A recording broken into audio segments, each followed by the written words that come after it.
अस्सलामुअलैकुम। अमीरुल मोमिनीन इमामुल मुत्तकीन मौला इमाम अली अलैहिस्सलाम नहजुल बलागा हिकमत 72 में इरशाद फरमाते हैं, ज़माना जिस्मों को कोहना व बोसीदा करता है और आरज़ुओं को तरोताज़ा करता है।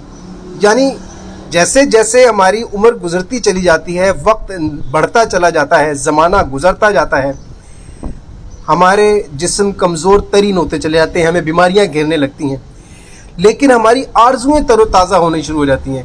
यानी ऐसी ऐसी आरज़ुएँ हमें आती हैं कि जो अभी तक नहीं खाया, नहीं पिया, जो मज़ा नहीं चखा, जो नज़ारा अभी तक नहीं लिया, जो अब तक नहीं देखा, वो हम जल्द से जल्द देख लें। ये तमन्नाएँ उभरती हैं मज़ीद देखने के लिए, यानी ये आरज़ुएँ हमारी तरोताज़ा होती हैं। उसके बाद मौला फरमाते हैं, मौत को करीब और आरज़ुओं को दूर करता है। यानी जैसे जैसे वक्त गुजरता चला जाता है, मौत तो हमें नज़दीक आती दिखती है कि बस अब कभी भी बुलावा आ जाएगा, लेकिन आरज़ुएँ ऐसा लगता है कि जो अभी तक पूरी नहीं हुई हैं वो बहुत दूर हैं, हम उन तक शायद नहीं पहुंच पाएंगे। ऐसा महसूस होता है कि हमारी तमन्नाएं हमें अब पूरी होती दिखाई नहीं दे रही हैं, एक नाउम्मीदी सी पैदा होनी शुरू हो जाती है। उसके बाद मौला फरमाते हैं, जो ज़माने से कुछ पा लेता है वो भी रंज सहता है और जो खो देता है तो दुख झेलता ही है।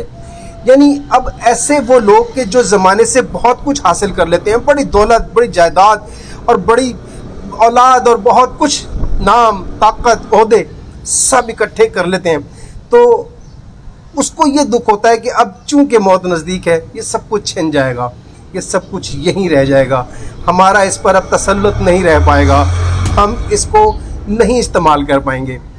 लेकिन जो ये सब कुछ हासिल नहीं कर पाता, वो ये रंज झेलता है कि मुझे ये सब कुछ ना मिल सका, मैं बड़ी कोशिश करता रहा लेकिन ऐसा कुछ ना पा सका।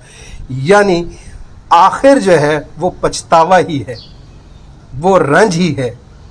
चाहे सब कुछ पा लिया जाए जब भी, और अगर कुछ ना हासिल हो या कम हासिल हो या कुछ पाने से रह जाए तो भी पछतावा ही होना है।